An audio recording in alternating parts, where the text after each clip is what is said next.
Yeah, thanks for introduction. And this is a joint work with Zantan from here standing. Um, so let's start talking about cut sparsifier.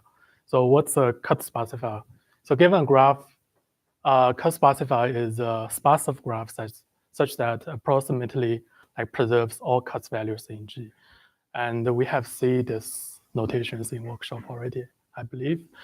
And generally speaking, most of the results on cut sparsifier uses the following framework called importance sampling, which is essentially that we will give every edge an importance, and we will sample every edge E with a probability PE, which depends on the importance of E. And then if E gets sampled, we will reweight the edge E to like 1 over PE. So if we're doing this, then for every cut, essentially what we guarantee is that in expectation, the cut size is still the same. So what we need to do after that is just proving some concentration bond, like Chen bond on the cut size of the randomnesses. Okay. So generally speaking, the best result for cut sparsifier is also actually by like a result for spectral sparsifier, which is a generalization of cut sparsifier. So for any graph, we can prove that there is a quality 1 plus epsilon cut sparsifier with only order n over epsilon square edges. And this is essentially, we can easily see it's like hard to improve because we have n vertices, and so our sparsifier must have like size of n at least, right? So which means suppose we think that n is also very large, then we cannot hope to preserve every cut in the graph. So in this work, we will consider the case where not every vertex is important. So there will be only like k vertices, which is important, and we only care about the cuts among these important vertices. And here we usually assume that k is much less than n. Okay. So what's the meaning of the cut size among the terminals? It's something called terminal cuts. So suppose we are giving a graph G and some terminals T. Then a terminal cut is a partition of the terminals like S and T minus S. And the size of the terminal cut is defined to be the size of the minimum cut that partitions S and T minus S. Okay. So with this notation, we can naturally define what is a cut sparsifier for terminal cuts, which we call them a vertex cut sparsifier. Well, given a graph G and a set of terminal T, a vertex cut sparsifier is that a small graph that approximately preserves all terminal cuts value in G. Right? So essentially, it is like this. So suppose we have a very large graph, which has a lot of vertices, but we only have a few vertices, which is very important, and we call them terminals. And our goal is to compute a new graph which has a lot less, a few vertices, and we will preserve every terminal cuts among the terminals. So in the Sparsifiers, obviously we need to preserve, like still have all the terminals in the original graph. But sometimes we will also have some more vertices, which helps to like preserve the structure of the cuts. And in this kind of case, we will call them like the standard nodes of the Sparsifiers. Okay. So the problem of vertex cut sparsifier is first studied by Ankelmoiter. He thought about the case without standard nodes, which means we consider a case where the cut sparsifier does not have any standard nodes, which means it only contains these terminals. So they show that given any graph G and the K terminals, there is a quality like log K over log K cut sparsifier without any standard nodes, which means that for any cut, the size of the cut will be at most like log K over log K for, times the original size. Okay, so there is also like the lower bound for this case, which is root K over log K, which means that if we don't allow any standard nodes, we cannot hope to achieve a bond which is better than polylog, right? Which naturally asks the question, so suppose we want to achieve a very good ratio, maybe like 1 or 1 plus epsilon. How many standard nodes do we need to achieve this kind of bond, right? So an extreme case is that we can maybe like preserve like every vertex in the original graph, then obviously all cut size will be preserved, right? But actually we can do much better than that. So it is shown that for any graph G with like k terminals, there is an exact cut sparsifier, which means we preserve the terminal cut size exactly, which is like accurately, with like 2 to the k vertices. Well, 2 to the k maybe it seems like very large, but it's still like not depends on the size of the original graph, which means if k is much smaller than n, it's still a very good result. So the idea behind this result is the following. So suppose, imagine there is an edge between vertices which is not terminal. Suppose this edge is not cut by any terminal cut. Then if we increase the weight of this edge, every terminal cut size will not be affected at all, right? So it means we can increase these kind of edges.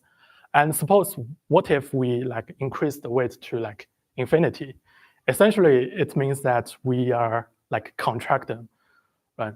Which means suppose 2 vertices are on the same side for every terminal cut, then we can actually contract them, right? So like let's formalize this idea. It's like this.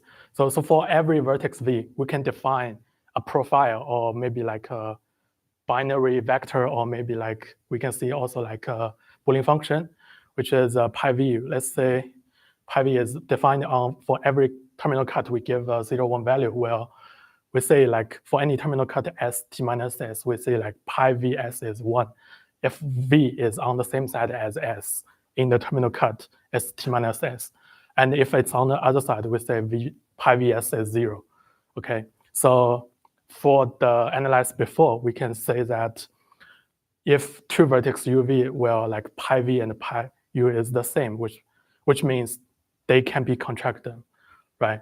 So after the contraction, what's the size of our graph? Well, it's like the number of profiles we have, right? So because the profile is like a Boolean function depends on the terminal cuts. So we have like 2 to the k terminal cuts, and every terminal cut has a 0, 1 value.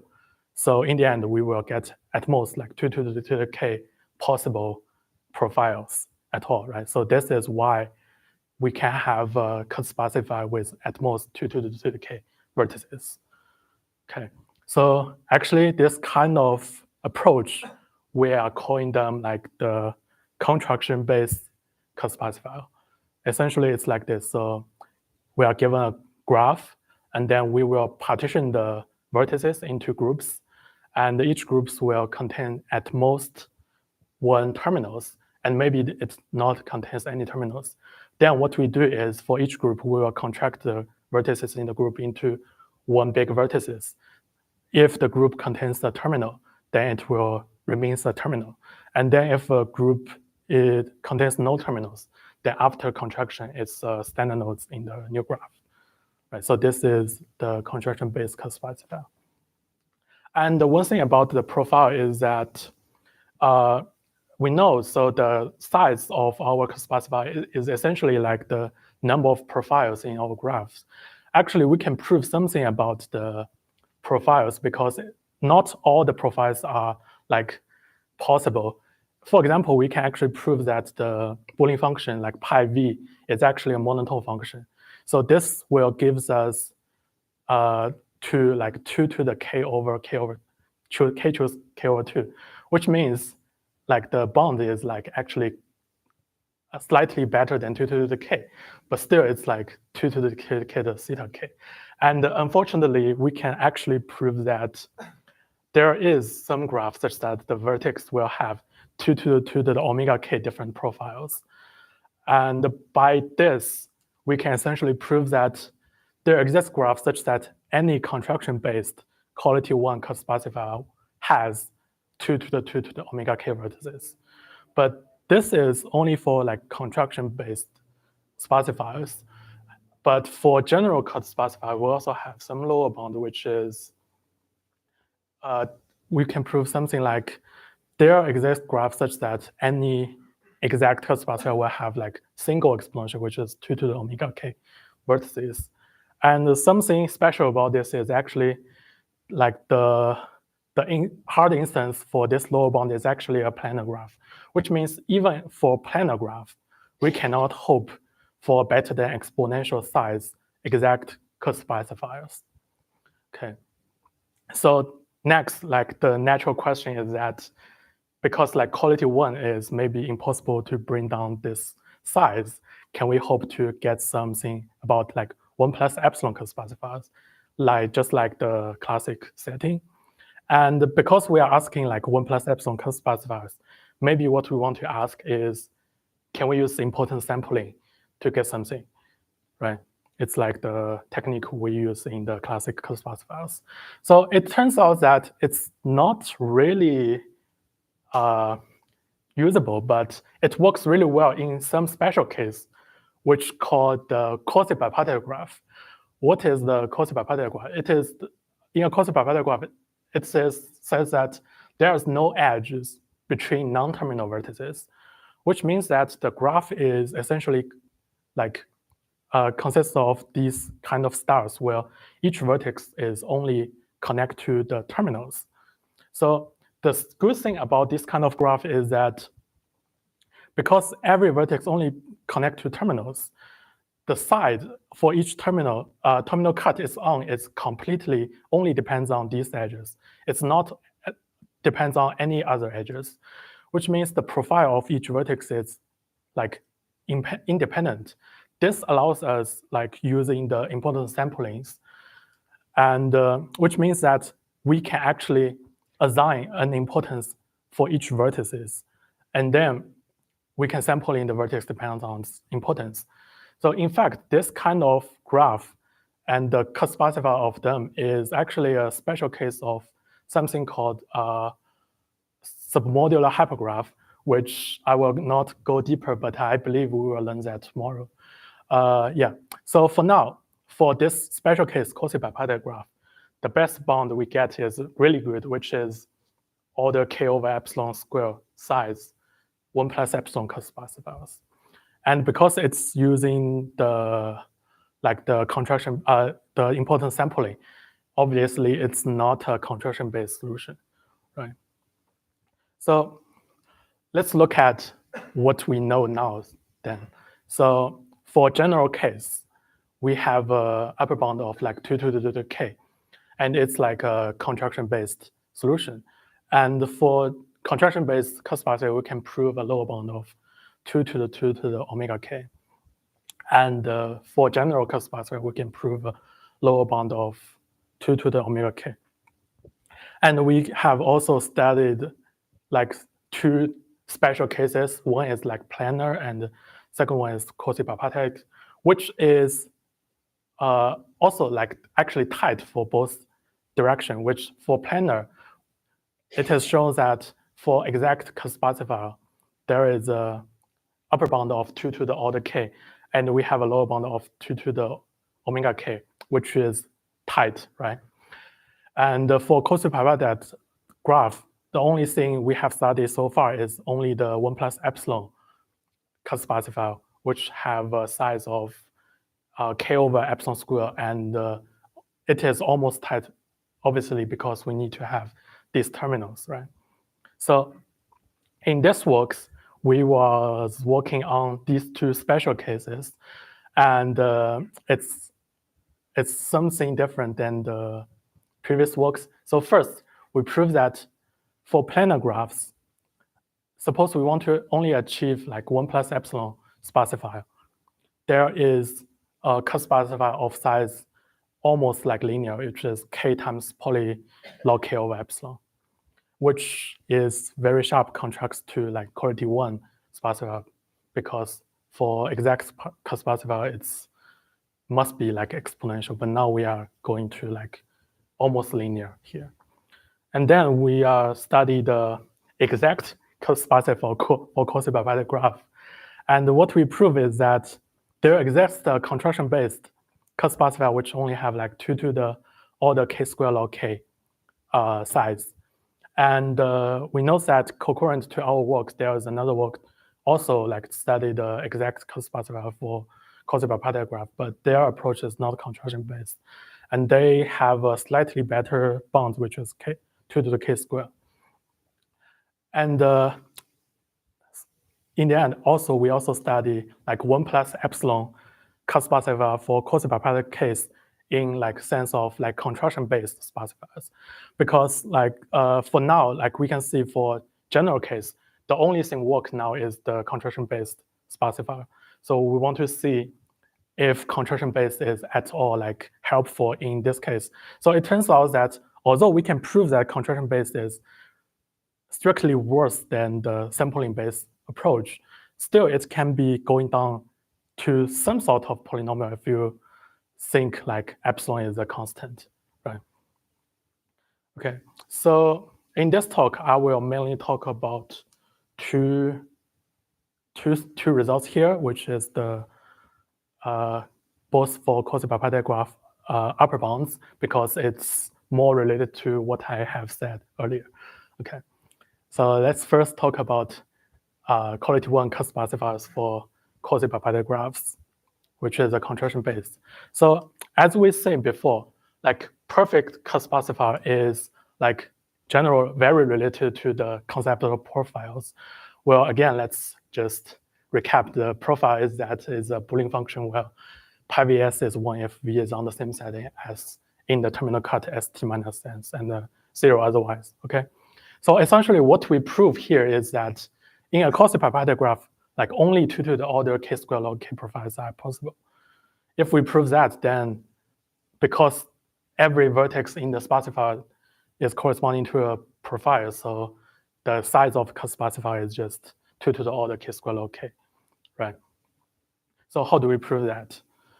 So know that like pi v is like a Boolean function, so we can also view it as a set where we say like maybe pi v is a set of terminal cuts where the terminal cut s is in the set if pi vs is 1, and if it's 0, then it's not in the set.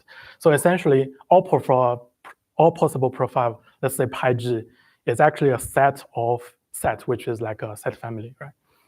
So what we essentially prove here is the VC dimension of this set family is only order k log k, okay?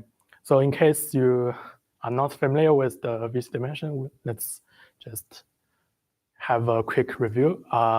So given a set family F, which means a set of sets, we say that, and given a set U, we say that F shatters a set U if for any subset of U, there is a set F in the set family such that the intersection of F and U is U prime, okay? And the VC dimension of the set family is defined as the size of the maximum U such that F shatters the set U. So the good thing about the VC dimension is that it can bound the total number of sets in the set family. There is a famous like Sauter-Serre lemma says that the number of sets in the set family is at most n to the VC dimension of F, where n is the size of the ground set. Well, in our case, it's the set of terminal cuts. So it's as 2 to the k. And suppose we prove the VC dimension is order k log k, then we will get the size of the set family is 2 to the order k square log k, right? So what we want to do is just to prove the VC dimension is k log k, okay? Now, before we prove that, let's look at what exactly is the profile, okay? So given a vertex v, because in quasi-bipartite graph, it's like just like the star. And suppose we include this vertex v in the set, then we are cutting the edges from the blue vertex to these 4 red vertices, which is the terminals outside of the S, right? And suppose we are not included in the cut S, then what we cut is the edges between this vertex and the terminals in set. So essentially, either we cut these green edges or we cut these blue edges, right? So which means that suppose the weight of blue edges is less than the weight of green edges, then we will choose to cut these blue edges, which means pi vs is 1, right? And if the weight of blue edges is larger than the green edges, then we will say like pi vs is 0 because it will be outside the set. Okay, now let's this means that suppose we define like WVS as the total weight of the edges between V and S. Essentially is pi vs is 1 if and only if like pi vs is larger than half of the total weight of this star, right? Now with that in mind, let's look at this example. Suppose we have a vertex here and we have these four sets, and we look at S1, S2 together and S3, S4 together. And we can see that like for these two vertices, both S1, S2 and S3, S4 are covered like twice. And for these three vertices, they are cut like exactly once. And these two are like covered 0 times. And what we can say about these 4 terminals is that WVS S1 plus WVS S2 equals WVS S3 plus WVS S4 because every edge essentially computes like the same times on the left and on the right, right? So we have this. And what this tells us is that it's not possible that for the first 2 sets is 1 and the second 2 sets is 0. It's because suppose pi vs1 and pi vs2 are 1, then it means that WVS1 and WVS2 are both larger than half of the weight. But if S3 and S4 is 0, it will mean that WVS3 and WVS4 are less than half, but they are the same, so this is not possible, right? So this will tell us that pi cannot shatter S1, S2, S3, S4 because if we set U as S1, S2, S3, S4, then the subset like S1, S2 is not achievable for the terminals, right? So let's formalize the idea as follows. So it says that suppose we have 2 set families S1, S2, which satisfies that first there are like same number of terminal cuts in S1 and S2, and 2, suppose the sum of the vector is the same, then what we can say is the sum of WVS in S1 and the sum of WVS in S2 is the same, right? And this will tell us that it's not possible that pi vs is 1 in all the sets in S1 and pi vs is 0 in all the sets in S2, right? And this will tell us that pi cannot shatter S1 union S2, right? So now let's ready to like bounce the shattered sets. So now suppose pi shatters a set S. Then let's look at all the subset S prime, which has size like S over 2 number of terminal cuts in it. From the previous pages, we will say that the sum of all the terminal cuts in S prime is different from each other because otherwise we will prove like pi cannot shatter S, right? So now let's do some countings. So how many sets S prime are there? It's like S choose S over 2, right? And how many sum could be there because it's about like k vertices, and for each edge, it will be cut at most S times, right? And there are like only k terminals. So the number of possible values of summation of S is only S to the k, right? Which means that S choose S over 2 is at most S to the k, which will prove that S is at most order k log k, which is actually not order, it's like very close to 1 k log k actually. So this is the proof of that the VC dimension of pi is k log k. And this basically completes the whole proofs of the size of quasi-bipartite graph, right? So how many? Yeah, there is only 4 minutes left, I guess. So maybe I will skip through the second one. Okay, so let's talk a little about this. So for 1 plus epsilon cut-sparsifiers, even if we consider like the contraction-based cut-sparsifier, it's not very strict where the profile needs to be same we contract together. Actually, what we do is that for every vertex V, we actually will choose like an imaginal vertex V prime, which essentially only have very small number of edges. So the number of imaginal vertex V prime is small. And we make V like behaves like the V prime. And then we call the profile of V prime as the virtual profile of V. Then we will contract the vertex with the same virtual profile.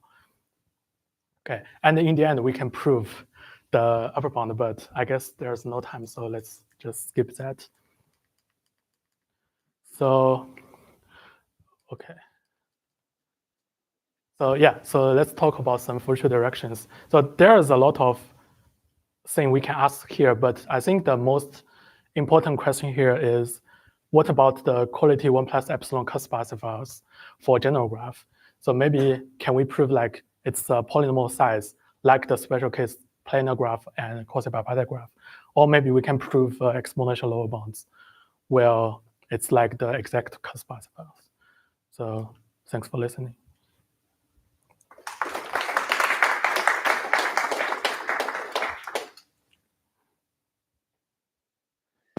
Questions? Can you say something about the motivation for quasi-bipartite graph? Yeah, for quasi-bipartite graph, it's, for me, it's just because like important sampling work on this graph, right? But important sampling cannot work on general graph. So we want to see if like the contraction base, which is works on the general graph, works on the quasi-bipartite graph. Right. And it's also like a special case of other problems, like the other kind of like Haber graph sparsifiers. Yeah. Was that a singly exponential upper bound on general graphs, or was that doubly exponential? No, it's still double exponential for now. So it's also like a major open problem here. But the perfect sets for sparsifier, you showed us nicely there, only includes the two of the K profiles, and therefore the problem is that size. But it required collapsing things of the same profile. Yes. They don't form connected components. Does it matter? And then things of the same profiles are not connected. Yeah, it can. It can. And then you collapse them, but the number of nodes will be more than the number of profiles. No. We can. No, even there is no edge between them, we can still contract them together. Yeah. We can just add an edge of infinity between them, and then. It's not allowed, then we will have lower bound dependent on n.